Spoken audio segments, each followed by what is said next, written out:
네, 오늘은 이제 28주일이죠. 주님의 만찬.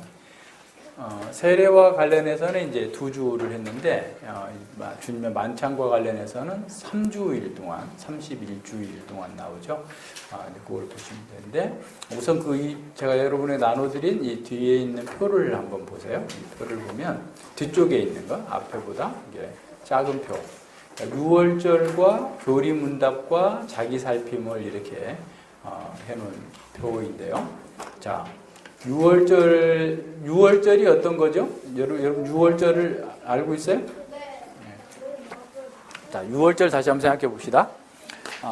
이스라엘 백성이 이제 애굽에서 종살이 하고 있었죠. 그러니까 야곱과 요셉을 통해서 이스라엘 백성들이 이제 애굽으로 내려갔는데 이 애굽에서 이제 종살이 하고 있었어요. 그러니까 종살이 하면서 이 바로의 종으로서 아주 고통스러운 삶을 살고 있었어요. 비탄에 빠져 있었어요. 정말 고통. 고통 속에서 부르짖을 때 하나님께서 그들의 부르짖음을 들으시고 그들을 구원하시겠다라고 하시면서 이제 모세를 보내시죠. 그래서 이제 모세가 와서 이제 그들에게 애굽에 10가지 재앙을 내려요. 10가지의 재앙을 내려서 그들을 심판하시는데 그 마지막 재앙이 이제 그 장자를 치시는 거예요. 장자, 큰아들을 장자를 죽음에 빠뜨리는 겁니다. 근데 이제 이스라엘 백성들은 어떻게 해서 구원을 받느냐라고 하면 이제 이거 6월절이에요. 그러니까 이 6월이라는 말이 뛰어넘다라는 말이에요. 그러니까 이 이스라엘 백성들의 집에는 양을 잡아서 이 문설주와 임방에 피를 발라놓은 거예요. 양의 피를 바르고 그다음에 그날 저녁에 양을 다 먹고 그리고 이제 이렇게 쓴나물을 먹고 허리띠를 메고 이렇게 가는 그런 6월절이 있는데 패스오버, 그러니까 이 죽음이 건너뛰고 이제 여기서는 구원을 얻는다 이 말이에요. 그래서 이제 6월절은 사실은 6월절의 구원은 그러니까 어떤 양의 죽음이죠. 양의 죽음. 그러니까 다 죽어야 돼요. 애굽의 장자가 죽어야 되는 것처럼 이스라엘 백성들도 다 죽어야 되는데 그 이스라엘 백성의 자녀들을 대신해서 양이 대신 죽었어요. 그래서 양이 죽고 피를 이렇게 바르게 된 거죠. 그래서 이제 이 사람들이 살아난 거예요. 구원을 얻은 거예요. 그래서 이것을 대대로 기억하게 하셨어요. 항상 이걸 기억해야 돼요. 출애굽기 12장에서 이걸 늘 기억하라라고 나오죠. 그래서 기억하는데 이제 뭘 기억하냐면 우리가 구원받았다. 우리가 애굽의 이 고통 속에서 종과 어떻게 보면 사망에서 구원을 받는데 이렇게 하나님께서 우리를 구원해 주셨다라는 사실을 늘 어떻게 해요? 기념하는 거죠. 그러니까 하나님의 구원을 기념할 뿐만 아니라 또 현재 우리는 구원을 누리고 있다. 구원을 우리는 지금 이제 가나안 땅에서 종이 아니고 자유인으로서 하나님을 섬기는 하나님의 백성으로서 자유를 누리고 있다, 구원을 누리고 있다라고 하는 것을 바라보면서 동시에 또 뭘 바라봐요? 정말 어린 양처럼 메시아가 오셔서 그래서 이제 이사야 52장에서 53장에서 나타나는 종의 노래, 그죠? 그러니까 메시아가 오셔서 우리를 이렇게 영원한 생명으로 이끌어 주실 거다라고 하는 거. 그러니까 6월절은 과거의 구원을 기념하고 현재의 구원을 누릴 뿐만 아니라 장차 주어질 구원을 기대하는 것이었어요. 무슨 말인지 아시겠죠? 자, 그거와 마찬가지로 성만찬도 마찬가지예요. 그러니까 우리가 이제 성만찬도 과거에 예수님께서 십자가에서 죽으신 것을 우리는 기념해요. 과거의 구원을 기념하죠. 그리고 또한 이 구원을 누리는 거야. 현재 우리는 예수님 안에서 구원을 누리고 있고 그리고 장차 완성될 구원을 기대하는 거야. 이런 면에서 구원을 누리고 구원을 기대하는. 그러니까 이 구원에 어떻게 보면 3가지 시제가 다 포함되어 있는 거죠. 그래서 예수님 안에서 예수님께서 우리를 위하여서 찢기시고 피 흘리셨다라고 하는 사실을 우리는 기념해요. 그러니까 자, 그럼 보세요. 이스라엘 백성들도 종살이했다, 애굽에서 종살이했다라고 하는 것은 자신들의 죄 가운데 있었다라는 거예요. 죄가 사망이고 고통이니까, 그죠? 죄에서. 그래서 우리가 예수님의 구원을 기념한다라는 것은 우리가 죄인이었다라는 사실을 기억하는 거죠. 그래서 죄인이었는데 예수님으로 말미암아서 예수님의 십자가에 찢기심으로 말미암아 내 죄가 사함을 받았다.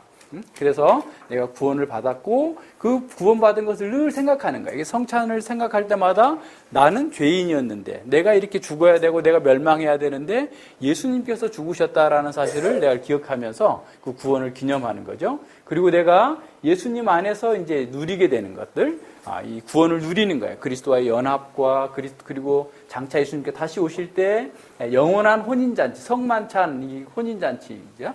그래서 영원한 어린 양의 혼인잔치에 참여하게 될 것을 기념하는 거예요. 자, 그걸 이제 우선 염두에 두면서 보기 보세요.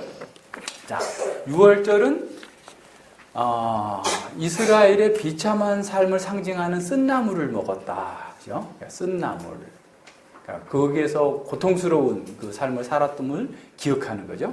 자, 근데 이 하이델베르그 요리 문답은 일주일부터 4주일까지가 우리의 죄와 비참함이 얼마나 심각한가, 우리에게 오는 위로가 어디서 오는 건가, 이런 것들을 다루고 있는 거죠. 자, 그러면서 이건 또 자기를 살피게 하는 거죠. 모든 사람이 자기의 죄와 또 저주받음을 생각하는 거죠. 그러니까 우리는 이걸 늘 기억해야 되는 거죠. 자, 그 다음에 6월절에는 어린 양이 그리스도의 피를 상징하는 어린 양이 죽은 것처럼, 자, 그래서 우리가 구원 얻었다라는 거죠. 그래서 이제 이 하이델베르그 요리문답 5주일부터 31주일까지는 우리가 어떻게 우리의 죄와 비참함으로부터 그리스도로 통해서 구원받게 되었는가를 쭉 보여주고 있어요. 자, 그것도 역시 우리 자신을 살피는 것이 되죠. 모든 사람이 자신의 모든 죄가 오직 예수 그리스도의 고난과 죽음 때문에 용서받았다는 것을 믿는지 자기 마음을 살펴보게 해야 되는 거죠. 자기를 살피는 거예요, 늘. 그 다음에 세 번째는 보세요.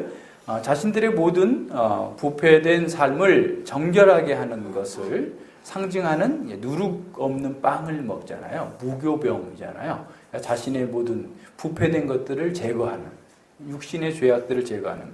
자, 그렇다면 우리가 이제 교리문답에서는 우리가 어떻게 그러한 구원을 주신 하나님께 감사해야 되는가? 구원받은 자가 누룩을 제거하는 삶을 사는 것을 보여주고 있어요. 그래서 이제 32주일부터 52주일까지 우리 이제 그걸 십계명과 또 그 주기도문에서 공부를 이미 다 했어요. 자, 그다음에 이제 자기 살핌. 모든 사람이 참으로 감사하는 것이 진정한 바람인지 자기 양심을 살펴보게 하는 거예요. 정말 내가 구원받은 자로서 그 구원에 감격해서 구원의 응답으로서 감사의 삶을 살고 있는지, 아니면 형식적으로 그런 척만 하고 있는지를 살펴볼 수 있도록 한다라는 거예요. 자, 이런 걸 전제해 두고 성만찬의 상징과 의미를 봅시다. 자, 75문을 먼저 읽겠습니다. 자, 십자가 위에서 그리스도의 단번의 희생 제사와 그분의 모든 선물에 참여하고 있다는 것을 주의 만찬은 어떻게 당신에게 표하고 인칩니까? 그랬어요. 자, 세례문답과도 좀 비슷하죠. 세례문답 66문에서는 뭐라고 나왔어요? 성례가 66문, 69문에서, 그죠? 예. 십자가 위에서 단번에, 그리스도의 단번의 희생제사가 유익하다는 것을 거룩한 사례가 어떻게 표하고 인칩니까? 라고 했는 것처럼, 십자가 위에서 그리스도의 단번의 희생제사와 그분의 모든 선물에 참여하고 있다는 것을 주의 만찬이 어떻게 당신에게 표하고 인칩니까? 라는 거죠. 자, 그러면, 자, 다음의 방법으로입니다. 그리스도께서는 나와 모든 신자들에게 그분을 기념하여 떡을 떼고 이 잔을 마시라고 했습니다. 그리고 그 명령과 함께 그리스도께서 이런 약속을 주셨습니다. 첫째, 나를 위하여 뗀 주님의 떡과 나에게 주어진 이 잔을 내 눈으로 보는 것처럼 그렇게 확실히 주님의 몸이 나를 위하여 제공되었고 그분의 피가 나를 위하여 십자가에 부어졌다라는 것을 표하고 인치는 겁니다. 첫 번째죠. 두 번째, 그리스도의 몸과 피에 대한 확실한 표로서 주님의 떡과 잔을 목사의 손에서 받아 내 입으로 맛보는 것처럼 그렇게 확실히 주님께서 친히 십자가에 달리신 몸과 흘리신 피로 영원한 생명에 이르도록 내 영혼을 먹이시고 새롭게 하심이 분명합니다. 라고 해야 되는 거죠. 자, 이제 표를 보세요. 이제 이 앞에 표, 앞면에 있는 표. 자, 성만찬의 상징과 의미, 떡과 포도주는 그리스도의 몸과 피를 상징합니다. 자, 떡과 포도주가 이제 이게 뒤에 그 뒤에도 나오는 건데, 떡과 포도주는 현세의 삶을 유지해주는 육신을 형성하는 양식이죠. 그러니까 떡과 포도주는 그 중동 지방에서 사람들이 먹는 기본적인 양식이에요. 그럼 우리는 뭐라고 그럴까요? 밥과 국 뭐 이럴 정도로, 뭐 밥과 반찬 이럴 정도로 우리에게는 이런 육신의 양식이에요. 육신의 형성, 우리의 육신의 삶을 형성해주는, 현세의 삶을 유지해주는 그런 양식이죠. 자, 이런 방식으로 주님의 만찬입니다. 그리스도의 희생제사가 영원한 생명의 원천과 양식임을 우리에게 가르치고 확신케 합니다. 그랬어요. 자, 무슨 말이에요? 그러니까 주님의 만찬은 그리스도의 희생제사가, 그리스도께서 죽으신 그 십자가에 못 박혀 죽으신 그 사건 자체가 우리에게 영원한 생명의 원천인과 양식임을 우리에게 가르쳐주는, 그리고 확신시키는 그런 표와 인인 거죠. 그러니까 예수님의 죽으심만이 우리의 영원한 생명이 보장되고 우리의 영적인 생명의 양식이 된다라는 거예요. 자, 포도주는 종종 즐거운 일을 기념할 때 사용됩니다. 그래서 또한 포도주의 사용은 어린 양의 혼인잔치의 풍성한 기쁨을 상징하고, 그러니까 그리스도의 피를 상징할 뿐만 아니라 어린 양의 혼인잔치에 장차 있게 될 그 풍성한 기쁨을 상징하고, 우리가 지금 이미 그 어린 양의 혼인잔치를 맛보게 하는 거예요.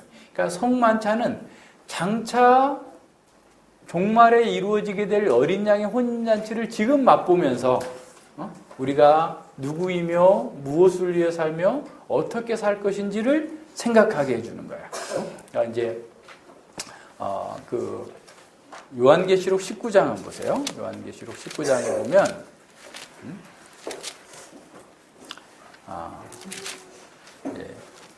어린 양의 혼인잔치가 예비되었다라고 하면서 이제 나오죠. 자, 19장 1절 보세요. 이 일 후에 내가 들으니 하늘에 허다한 무리의 큰 음성 같은 것이 있어 가로되 할렐루야, 구원과 영광과 능력이 우리 하나님께 또다. 그의 심판은 참되고 의로운지라. 음행으로 땅을 더럽게 한 큰 음력을 심판하사 자기 종들의 피를 그 손에서 갚으셨도다. 그러면서 이제 두 번째 할렐루야가 나오고, 그 뒤에 이제 심판 이후에 이루어지게 될 어린 양의 혼인잔치 6절부터 보세요.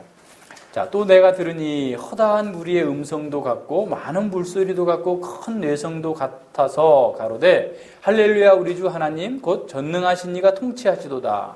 우리가 즐거워하고 크게 기뻐하며 그에게 영광을 돌리세. 어린 양의 혼인계약이 이르렀고 그 아내가 예비하였으니 그에게 허락하사 빛나고 깨끗한 세마포를 입게 하셨은즉 이 세마포는 성도들의 옳은 행실이로다 하더라. 천사가 내게 말하기를 기록하라. 어린 양의 혼인잔치에 청함을 입은 자들이 복이 있도다 하고 또 말하되 이것은 하나님의 참되신 말씀이라 하기로. 이제 혼인잔치가 참여하는데 이제 실제 그 참여되는 것은 이제 21장, 22장에 가서 이제 쭉 이제 완벽한 혼인잔치가 이루어지게 될 것을 우리에게 보여주고 있어요. 그래서 이 포도주는 시편에서도 말하고 있는 것처럼 기쁨을 상징하는데, 사실은 그 장차 있게 될 하나님 나라의 완성, 극치에 이르게 될 때에 누리게 될 그 혼인잔치를 상징한다. 그래서 우리는 성만찬을 통해서 장차 우리에게 주어질 마지막 날의 혼인잔치를 기억하고 기대하면서 믿음을 더 강화시켜주는 거예요. 자, 떡을 땜과 잔을 부음은 그리스도의 못 박히심을 상징합니다. 그래서 이제 떡을 미리 잘라갖고 오는 것보다 여기서 잘라서 상징하는 거 좋죠. 그래서 우리는 그리스도의 생명이 파산되고 그리스도의 피가 우리의 구속을 위해 부어졌다는 사실을 기억하고 확신합니다. 그것을 더 눈으로 보는 복음이에요. 그래서 그 다음에 목사가 떡과 잔을 주는 것은 구원이 주어짐을 상징합니다. 확실하게 목사가 그리스도를 대신하여 떡과 잔을 제공하듯이 확실하게 그리스도께서는 당신의 희생제사로 획득하셨던 은덕들을 우리에게 제공해 줍니다. 그것을 우리는 실제적으로 받는 그런 의미를 갖는 거죠. 그래서 목사의 손에서 떡과 잔을 받는 것은 그리스도께서 우리에게 은혜 주심을 우리가 믿고 받아들인다라는 것을 상징합니다. 그러니까 그걸 은혜로 받는 거예요. 믿음으로 받는 겁니다. 자, 먹고 마시는 것은 우리와 그리스도의 일치를, 연합을 상징하는 거예요. 연합을. 우리가 음식을 먹을 때 음식이 우리 몸의 일부가 되는 것처럼, 그죠? 피가 되고 살이 되는 것처럼, 예. 그리스도께서, 그리스도의 살과 피를 먹고 마실 때 우리는 그리스도와 하나가 된다. 예? 그리스도와 연합을 이루는 거예요. 그래서 이것이 아주 중요한 거죠. 그러니까 지금 하늘에서 그리스도는 계시지만 하늘에 있는 그리스도께서 제공해 주시는 이 영적인 음료와 양식을 먹고 마심으로써 우리는 그리스도와 더 연합되는 거예요. 창세기 2장에서 말하고 있는 것처럼 내 뼈 중에 뼈요 살 중에 살이로다. 예수님께서 우리에게 그렇게 말씀하실 거예요. 또 요한 에베소서 5장에서 말씀하고 있는 것처럼 그리스도와 우리는 하나 신부로서 교회와 신랑과 신부로서의 그 사랑과 연합의 관계를 누리게 된다라고 하는 사실을 우리가 생각해야 되는 거죠. 자, 하나님과 연합된 사람은 그 다음에 성찬상에 다른 성도들과 같이 앉는다는 것은, 그러니까 다른 성도들과 우리의 연합을 상징하는 거예요. 자, 많은 포도가 부어져서 한 포도주가 되듯이, 많은 곡식이 구워져서 한 떡이 되듯이 우리가 그리스도의 몸으로 하나가 되는 거예요. 우리는 한 몸을 먹고 한 피를 마셨어요. 그래서 하나예요. 이건 이제 만들어지는 방법을 얘기했지만 먹는 입장에서는 한 피에 참여하고 한 떡에 참여하는 거죠. 그래서 우리는 온전히 성도들과 연합이 이루어져야 돼요. 그래서 성찬의 의미를 아주 간략하게 이렇게 정리를 해놨어요. 이제 그 내용을 보면 이제 여기 있는 내용들은 그렇게 어렵지 않죠. 쉽게 이제 볼 수 있습니다. 그래서 75문에서 나타나고 보여주고 있는 것은 이것은 명령하고 또 하라고 하신 거예요.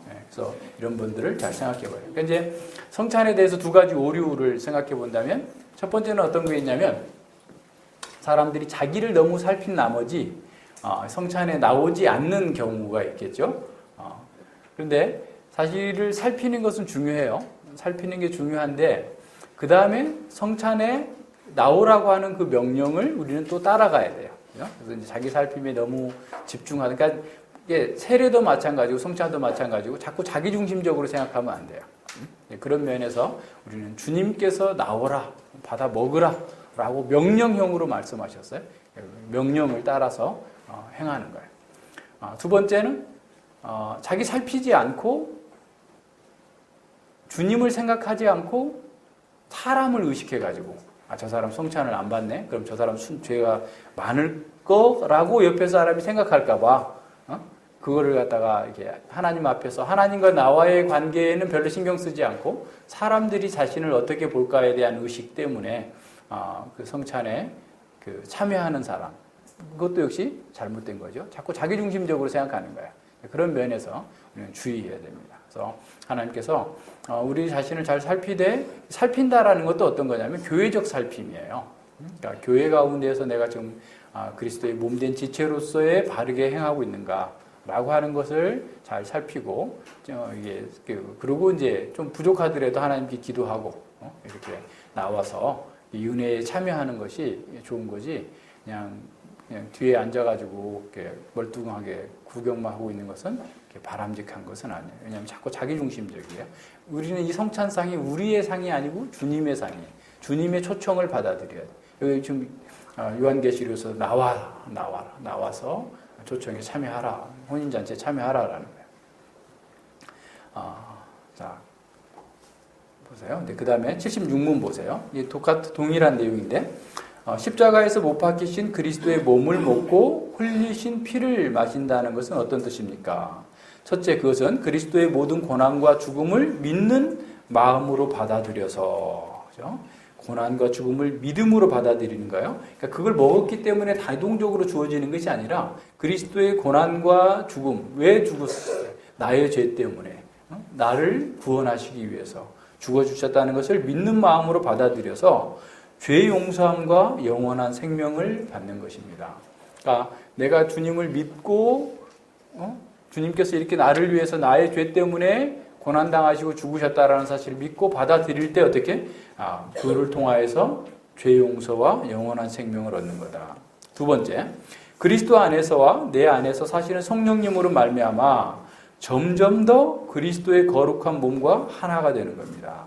점점 더. 그러니까 이게 좀 한 번에 되는 것은 아니죠. 그래서 점점 더 그리스도의 거룩한 몸과 하나가 되는 일이 이런 그 성찬을 통해서 이루어지는 거예요.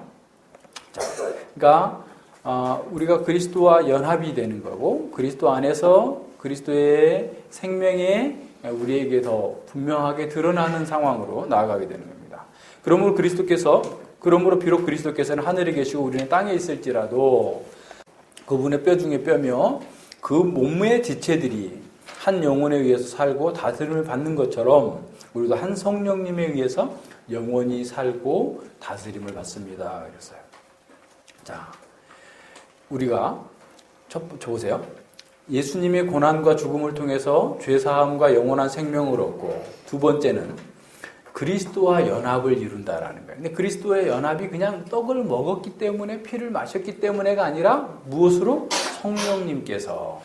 성령님께서 우리가 다스림을 받아 성령님의 말씀을 따라 성령님께서 깨닫게 해주시는 그 말씀을 받고 그 말씀 가운데에서 영원한 생명을 누리는 거예요. 그러니까 하나님의 말씀 가운데에서 성령님의 통치를 받음으로 말미암아서 우리가 그리스도의 몸과 피를 먹고 마시는 것에 실효적인 것이 나타나는 거예요. 그냥 그 자체로서 의식 자체가 그냥 우리에게 기계적으로 이렇게 생명을 주는 것이 아니라 성령 하나님께서 주신다라는 거죠. 앞서 우리 세례를 볼 때도 마찬가지였어요. 77문을 보세요. 자, 신자들이 이 떡을 먹고 이 잔을 마시는 것처럼 확실히 그리스도께서 그분의 몸과 피로 믿는 자들을 먹이시고 새롭게 하실 것을 어디에서 약속하셨습니까? 답은 주의 만찬을 제정하실 때였습니다. 라고 하면서 고린도서 11장 23절과 26절 그리고 고린도서 10장 16절과 17절을 인용해서 말씀하시죠. 자, 주님의 만찬을 제정하실 때가 언제였어요? 6월절 저녁 식사예요. 자, 6월절 저녁 식사할 때, 그죠? 네. 6월절은 이스라엘이 이제 출애굽하기 전이죠. 그러니까 예수님께서는 그 6월절을 통하여서 6월절에 상징하셨던 것을 성취하시고 그 다음에 새 언약을 제정하셨어요. 그래서 누가복음 22장을 한번 보세요. 누가복음 22장. 14절, 22장 14절 이하 보세요. 때가 이르매 예수께서 사도들과 함께 앉으사 이르시되 내가 고난받기 전에 너희와 함께 이 유월절 먹기를 원하고 원하였노라. 그러니까 유월절을 성취하시러 오셨기 때문에 이거를 표현하는 거죠.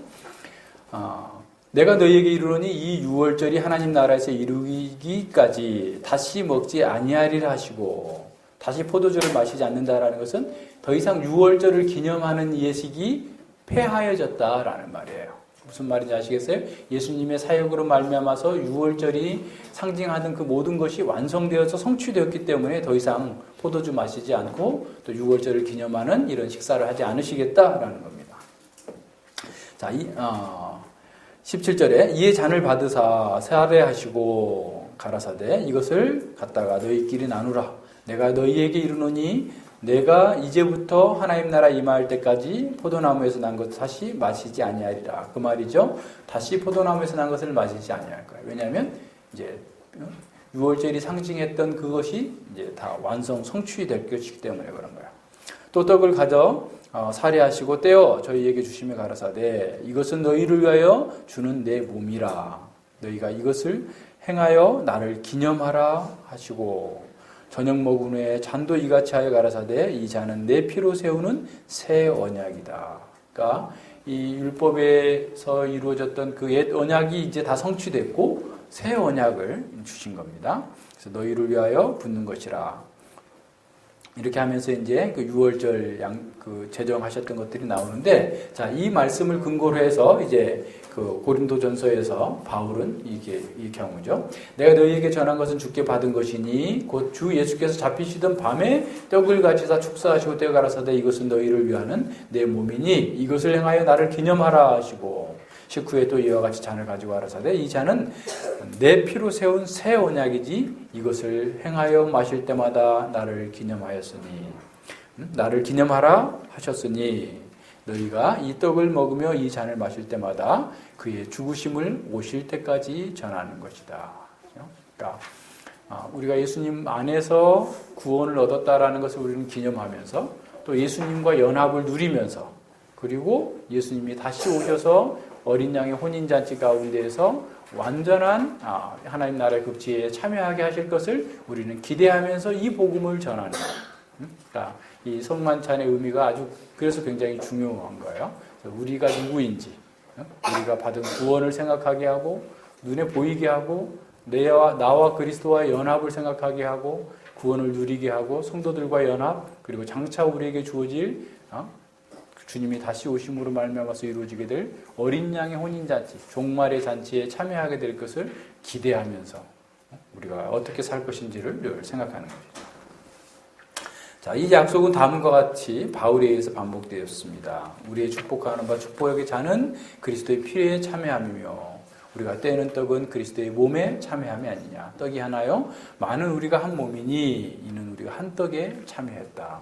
우리의 일치를 얘기하고 있는 거죠. 우리의 연합을 얘기하고 있어요. 그래서 이 성만찬의 의미를 우리는 잘 기억하고 그 만찬의 의미가 우리의 삶을 통하여서 이제 구현될 수 있도록 늘 해야 됩니다. 그래서 이제 사람들이 이걸 믿지 못한 거죠. 그래서 요한복음 6장에 보면 사람들이 이제 예수님께서 오병이어의 기적을 가지고 많은 사람들을 먹이고 입히고 나서 예수님께서 이렇게 말씀하세요. 너희가 내 살과 내 피를 마시지 아니하면 나와 상관없다라고 말씀하시니까 사람들이 깜짝 놀라는 거예요. 어떻게 지 살과 떡을 먹는다는 건가 하면서 이제 예수님과 계속 이렇게 논쟁이 벌어지게 되죠. 근데 거기서 말씀하시고 있는 것은 뭐예요?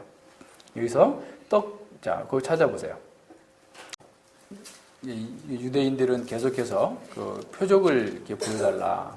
내가 나를 믿는 것이 하나님의 일이다. 29절에 보면 예수님께서 가라사대 하나님의 보내신 자를 믿는 것이 하나님의 일이다 라고 했더니 저희가 그러면 우리를 보고 당신을 믿게 하여 행하시는 표적이 무엇입니까? 하시는 일이 무엇입니까?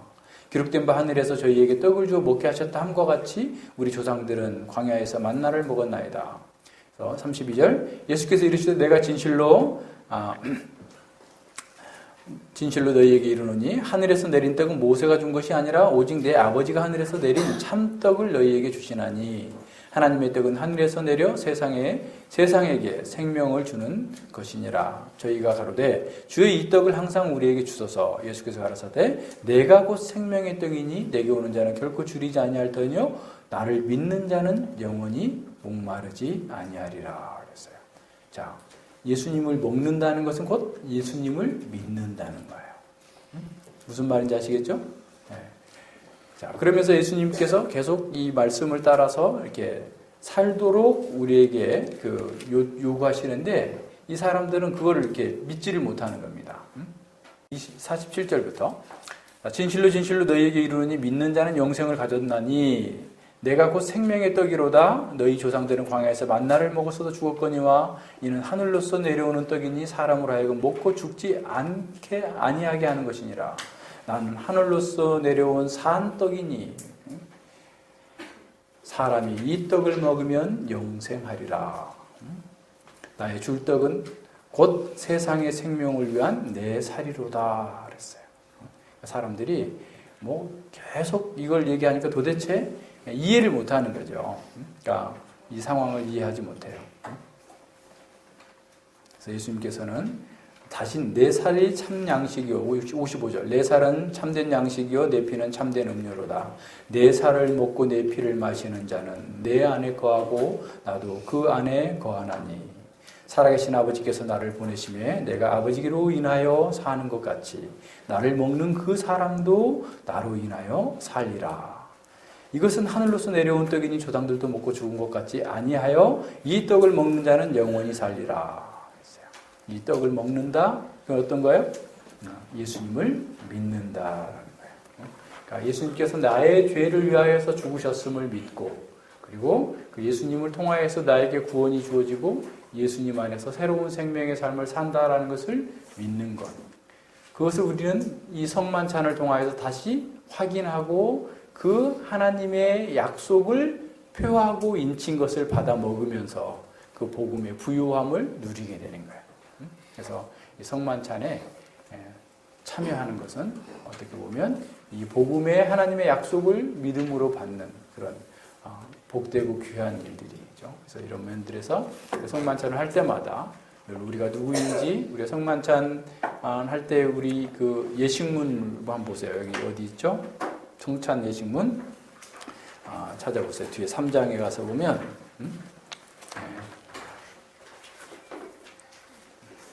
네. 나오죠?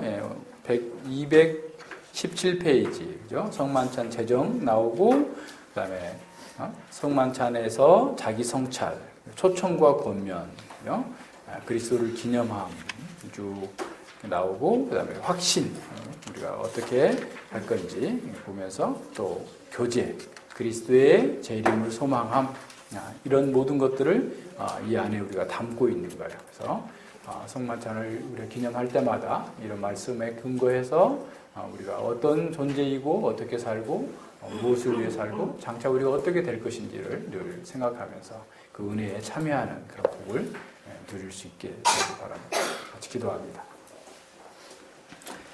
예, 하나님 아버지 감사를 드립니다. 주님께서 저희들에게 은혜 주셔서 6월절에 그 사망과 죽음에서 구원하셨던 그 모든 구약의 성취가 예수님의 십자가에서 죽으시고 피 흘리시고 찢기심으로 말미암아서 우리의 죄와 사망이 다 해결되어지고 새로운 생명의 구원으로 나올 수 있도록 은혜 주셨음을 이렇게 눈으로 보이도록 또 우리가 맛보도록 체험시키시고 깨닫게 하시는 그 하나님의 은혜를 우리가 배웠습니다.